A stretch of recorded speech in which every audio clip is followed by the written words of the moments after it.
नमस्कार, times of Swaraj में आप सबों का स्वागत है। मैं हूं संतोष सिंह और आज हम टाइम्स ऑफ स्वराज में बात बीपीएससी के उन छात्रों की करने जा रहे हैं जो आज ट्विटर पर ट्रेंड कराया है सारी परीक्षाएं रद्द हो।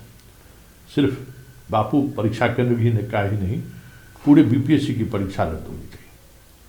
और कल इसको लेकर गर्दनीबाग में शिक्षा सत्याग्रह का आयोजन किया गया है, जिसमें बिहार के तमाम ऐसे बीपीएससी अभ्यर्थी जो परीक्षा में शामिल हुए थे उन्हें खास तौर पर आमंत्रित किया गया है। 1 लाख स्टूडेंट को जुटाने का दावा किया जा रहा है, मतलब 1 लाख से अधिक स्टूडेंट कल पटना में होंगे, ऐसा दावा छात्र कर रहे हैं। लेकिन एक सवाल मेरा भी है इन तमाम छात्रों से, जो छात्र इस आंदोलन को लीड कर रहे हैं, जो छात्र इस आंदोलन के सहारे सरकार से 2-2 हाथ करने की तैयारी में जुटा हुआ है, और उनसे भी जो कोचिंग संस्थान वाले इस बात को लेकर आह्वान कर रहे हैं कि कल के शिक्षा सत्याग्रह को सफल बनाइए। देखिए, जो कुछ भी हुआ है इस परीक्षा के दौरान और जिस स्तर पर हुआ है, हमें लगता है कि आपको अपने एविडेंस के साथ सामने आना चाहिए, साक्ष्यों के साथ सामने आना चाहिए। हम लोगों ने बापू परीक्षा केंद्र में जो कुछ भी हुआ उन्हीं के सीसीटीवी फुटेज के आधार पर उनकी घेराबंदी हम लोगों ने की, और अंततः बापू परीक्षा भवन में जो परीक्षा केंद्र था वहाँ की परीक्षा उनको रद्द करनी पड़ी। बिहार और पूरे बिहार की परीक्षा रद्द हो, इसके लिए आपके पास क्या है? कई छात्र से हमारी फ़ोन पर भी बात हुई। हम कई छात्रों से हमने बहुत ही रूडली बात की कि भाई आप तथ्य तो बताइए कि प्रश्न पत्र लीक है तो कैसे लीक है, और अगर हर इंस्टीट्यूशन पर आप अगर शक की निगाह से देखिएगा कि इकोनॉमिक ऑफेंस भी मिला हुआ है, पटना पुलिस भी मिली हुई है, पूरा बिहार का सिस्टम मिला हुआ है, तब तो फिर बहुत मुश्किल है। देखिए, जो लड़ाई आपको लड़नी चाहिए ना, वो लड़ाई आप लड़ नहीं रहे हैं, और इसीलिए हमें नहीं लगता है कि इस लड़ाई का कोई प्रतिफल सामने आएगा। ये हम कह देते हैं। लड़ाई इस बात की लड़ने की जरूरत है कि जो बीपीएससी ने पीटी में परीक्षा के दौरान जो प्रश्न पत्र पूछा है, हालांकि ये बहुत ही अस्वाभाविक सवाल है, लेकिन जो प्रश्न पत्र उसने पूछा है, क्या वो प्रश्न पत्र बीपीएससी के लेवल का है? क्या बीपीएससी में इस तरीके के सवाल पूछे जा रहे हैं क्या? और इस तरीके के सवाल की वजह से क्या निष्पक्ष या यूं कहे कि फेयर परीक्षा संभव है क्या? क्योंकि आप सीधा सवाल कर रहे हैं जिसका सीधा जवाब है, और एक रूम में बैठे हुए स्टूडेंट भी एक दूसरे को अगर चाहे तो 10 मिनट में अधिकांश सवालों का जवाब लिखवा सकता है, क्योंकि कुछ सवाल में ऐसी बात थी ही नहीं। ये सवाल जितनी मजबूती से उठनी चाहिए थी उतनी मजबूती से नहीं उठ रही है। हाई कोर्ट में 10 दिन पहले बीपीएससी क्या कहा, बीपीएससी ने ये क्या कहा, अध्यक्ष का ये बयान क्या रहा है, डजंट मैटर। वो कहीं ठहर नहीं पाइएगा, ठहरने का कोई स्पेस ही नहीं है। लेकिन ये स्पेस है कि आप परीक्षा का सवाल, ये नैतिक सवाल है, ये कोई लीगल सवाल नहीं है, लेकिन नैतिक सवाल है कि आप जिस लेवल पर अधिकारियों का चयन करना चाहते हैं, जिस लेवल तक आप परीक्षा का पिछले बार का सवाल देख लीजिए ना, और कोई भी स्टेट अब इस तरीके से सवाल जवाब पूछता है क्या?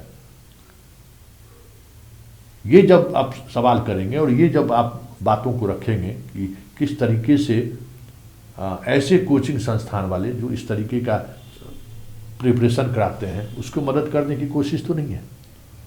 क्योंकि हम बार बार कह रहे हैं कि ये रेलवे वाला, बैंकिंग वाला, छोटे छोटे परीक्षा की तैयारी कराने वाले जो कोचिंग वाले हैं उनके स्टैंडर्ड का ये क्वेश्चन है, और वहाँ जो पढ़े होंगे वो बेहतर किए होंगे। हमें मालूम है कि भाई बिहार के बाहर के जितने छात्र हैं, मतलब जो बिहारी है, बिहार से बाहर हैं, उनको इस तरीके के सवाल की वजह से बहुत ही हल्का सवाल था, लेकिन सवाल का जवाब देना उनके लिए काफ़ी मुश्किल हुआ होगा, ये हम समझते हैं।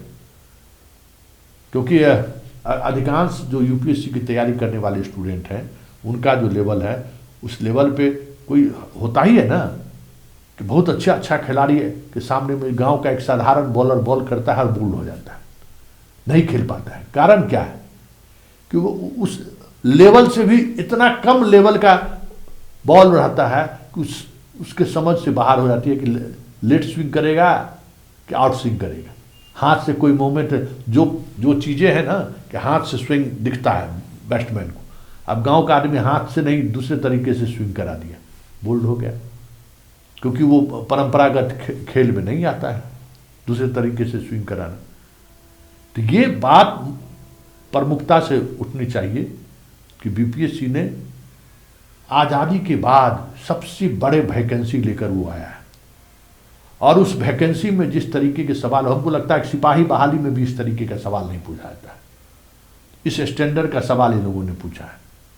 और इस वजह से जो यहाँ रहने वाले छात्र हैं, रट्टूमल छात्र हैं, जो यही जीएसजी की तैयारी करने वाले छात्र हैं, जो रंगने वाला छात्र हैं, वो अधिकांश लोग वही लोग कम्पीट करके आएंगे।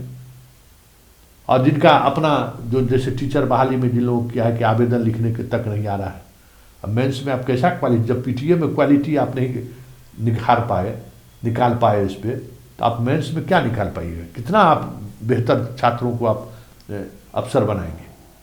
तो ये सवाल उठना चाहिए तमाम छात्रों की तरफ से।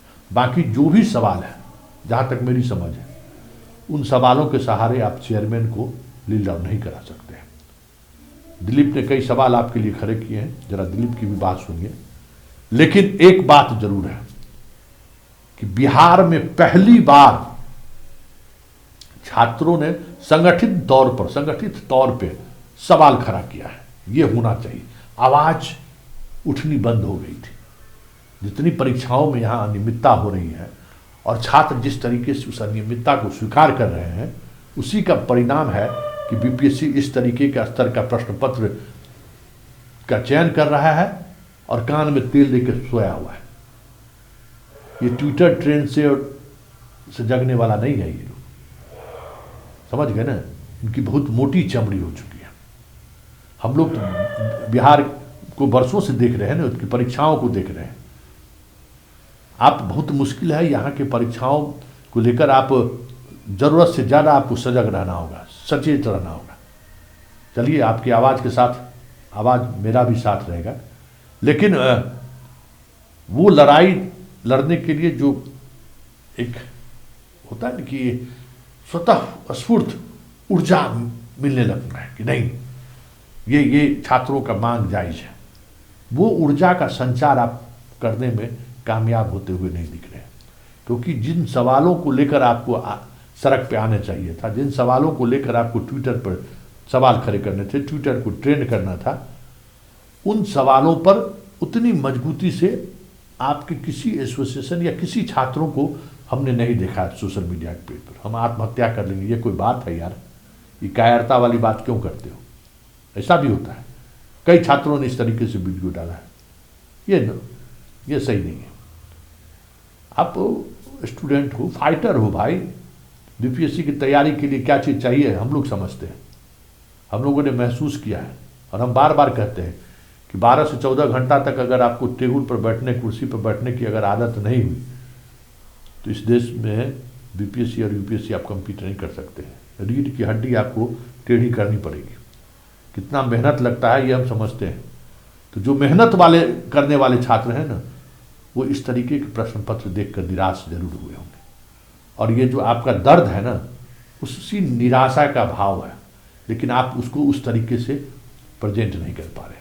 जरा सुनिए दिलीप आपके लिए क्या आह्वान कर रहा है। 17वीं बीपीएससी पीटी परीक्षा में पटना के बापू परीक्षा परिसर केंद्र पर जो घटना हुई वो सभी को पता है, और बीपीएससी ने उस सेंटर की परीक्षा रद्द कर दी और मामले की लिपापोती करने का पूरा प्रयास किया है। अब सवाल ये उठता है, जैसा कि बीपीएससी के चेयरमैन कह रहे हैं कि कुछ उपद्रवी जो है उस परीक्षा में शामिल हुए थे, तो आखिर बिहार के और 17वीं बीपीएससी में जितने भी अभ्यर्थी शामिल हो, उसमें से जो बिहार से बाहर के हों या बिहार के उपद्रवी हों, सभी का सेंटर बापू परीक्षा परिसर में ही कैसे पड़ गया? ये बड़े आश्चर्य की बात है। कि सभी उपद्रवी का सेंटर बापू परीक्षा परिसर केंद्र में ही कैसे पड़ गया। सेंटर तो बीपीएससी ने दिया है, तो इस बात की भी जांच होनी चाहिए कि आखिर बीपीएससी के चेयरमैन के अनुसार जो उपद्रवी जिनको वो बता रहे हैं, तो सारे उपद्रवी का सेंटर एक ही जगह कैसे पड़ गया। और परीक्षा में क्वेश्चन देने में इतना देरी क्यों हुई। बहुत सारे अभ्यर्थियों को क्वेश्चन ही नहीं मिला। 12:45 तक कोई बता रहे हैं, 12:50 तक कोई बता रहे हैं, 1 बजे तक क्वेश्चन ही नहीं मिला। तो आखिर ऐसा कैसे हो सकता है? क्या इसके पीछे कोई साजिश है कि जानबूझकर क्वेश्चन नहीं दिया गया, या क्या है? परीक्षा माफियाओं, नौकरी माफियाओं, कोचिंग माफियाओं, शिक्षा माफियाओं का इसमें कोई षड्यंत्र था? क्या था, नहीं था? इन सारे मामलों की निष्पक्ष जांच होनी चाहिए आर्थिक अपराध इकाई, या फिर सीबीआई से जांच होनी चाहिए, या सुप्रीम कोर्ट के सिटिंग जज के दिशा निर्देशन में इस मामले की न्यायिक जांच होनी चाहिए। और अभ्यर्थियों की ये मांग है अब कि जब बापू परीक्षा परिसर केंद्र पर इस तरह की घटना हुई तो फिर पूरे परीक्षा को प्रभावित करता है ये, और हो सकता है और भी सेंटर पे कुछ गड़बड़ी हुई हो, धांधली सेटिंग की बात हुई हो। कैसे अब विश्वास किया जाए? और दोबारा जब परीक्षा लेने की बात कह रहे हैं चेयरमैन साहब कि बापू परीक्षा परिसर केंद्र में जो परीक्षा हुई वो रद्द कर दी गई और दोबारा उनकी परीक्षा होगी, 12,000 संभवतः संख्या है, तो जब दोबारा परीक्षा होगी तो उसमें क्वेश्चन का लेवल कैसा होगा? अगर क्वेश्चन का लेवल 13 दिसंबर की तुलना में आसान होगा तो फिर जो अन्य 911 परीक्षा सेंटरों पर जो परीक्षा दिए उनके साथ अन्याय होगा। और अगर दोबारा जो इनकी परीक्षा होती है उसमें क्वेश्चन टफ दे दिया गया तो फिर ये 12,000 जो स्टूडेंट्स हैं बापू परीक्षा परिसर वाले, इनके साथ अन्याय होगा। तो क्वेश्चन का लेवल एक समान रहना चाहिए। और जिस तरह का इस बार क्वेश्चन दिया गया, इससे तो लगता है कि भाई ये पता नहीं, ये जो कुछ कोचिंग वाले हैं बहुरूपीय रंगा सियार, उनके जो पढ़ाने का जो स्तर है उसी स्तर का क्वेश्चन दिया गया है। तो पता नहीं, तो सारे मामले की निष्पक्ष जांच होनी चाहिए। और अभ्यर्थियों की ये पूरे अभ्यर्थियों की, समस्त अभ्यर्थियों की ये मांग है कि पूरी परीक्षा को रद्द किया जाए और सभी अभ्यर्थियों के लिए फिर से परीक्षा हो, एक साथ परीक्षा हो, ताकि समानता रहे। और हम भी अभ्यर्थियों के इस मांग का समर्थन करते हैं। और अभ्यर्थियों के द्वारा, बीपीएससी अभ्यर्थियों के द्वारा 18 दिसंबर को सुबह 10:30 बजे से गर्दनीबाग धरना स्थल पर धरना दिया जा रहा है। आप सभी अभ्यर्थियों से अपील है कि आप लोग ज़रूर उसमें आइए और शांतिपूर्वक अपनी बातों को, शालीनतापूर्वक अपनी बातों को सरकार के सामने मीडिया के माध्यम से रखिए। हम भी आपके आंदोलन में आ रहे हैं, आपका समर्थन कर रहे हैं और आपके आंदोलन में हम भी शामिल हो रहे हैं। ये अभ्यर्थियों, बीपीएससी अभ्यर्थियों, समस्त अभ्यर्थी जो ईमानदारी से पढ़ाई करते हैं, उन समस्त अभ्यर्थियों का आंदोलन है और हम आपके आंदोलन का समर्थन करते हैं। हमारे पास कल से ही फ़ोन पे फ़ोन आ रहा है, सुबह से फ़ोन आ रहा है, बहुत सारे अभ्यर्थी फ़ोन कर चुके हैं अभी तक और आंदोलन करने की बात कर रहे थे, हमें बुलाने की बात कर रहे थे कि आप आइए। तो हम आपके साथ हैं, जहाँ भी छात्र हित की बात होगी दिलीप कुमार वहाँ खड़ा रहेगा। तो 18 दिसंबर को सुबह 10:30 बजे आप लोग गर्दनीबाग धरना स्थल आइए, अपने हक और अधिकार के लिए शांतिपूर्वक, शालीनतापूर्वक मीडिया के माध्यम से अपनी बातों को रखिए। और हम सरकार से आग्रह करते हैं, माननीय मुख्यमंत्री नीतीश कुमार जी से आग्रह करते हैं कि लाखों अभ्यर्थियों के हित में आप संज्ञान लीजिए और 17वीं बीपीएससी पीटी की पूरी परीक्षा को रद्द कर फिर से सभी अभ्यर्थियों के लिए एक साथ परीक्षा आयोजित करवाई जाए, ताकि समानता बरकरार रहे, एक समान सबके साथ व्यवहार हो और किसी भी तरह की धांधली सेटिंग नहीं होना चाहिए, किसी भी तरह की कुव्यवस्था नहीं होनी चाहिए। राजधानी में सेंटर है बापू परीक्षा परिसर और पहले कहा गया, जो कोर्ट में हलफनामा दिया गया कि 10 दिन या जो भी समय दिया गया कि क्वेश्चन पहुंचा दिया गया है सब जगह, तो फिर क्वेश्चन कैसे कम हो गया, कैसे 1 बजे तक क्वेश्चन नहीं मिला? ये बड़ा सवाल है। तो इसलिए हम नीतीश कुमार जी से ये मांग कर रहे हैं कि इस पूरे मामले की निष्पक्ष जांच हो, आर्थिक अपराध इकाई पटना या फिर सीबीआई से इस पूरे मामले की जांच करवाई जाए। क्या इसके पीछे कोई षड्यंत्र था, किसी का बीपीएससी का षड्यंत्र था, या उस सेंटर जहां पे ये घटना हुई बापू परीक्षा परिसर, क्या उस सेंटर वालों की कोई इसमें साजिश थी, षड्यंत्र थी, या कोई कोचिंग माफिया, शिक्षा माफिया का कोई षड्यंत्र था, या कोई सेंधमारी करना चाह रहे थे, क्या था, नहीं था? इस पूरे मामले की जांच निष्पक्षता के साथ होनी चाहिए। इसलिए हम ये मांग कर रहे हैं सरकार से, नीतीश कुमार जी से मांग कर रहे हैं कि आर्थिक अपराध इकाई पटना या सीबीआई से इसकी जांच कराई जाए।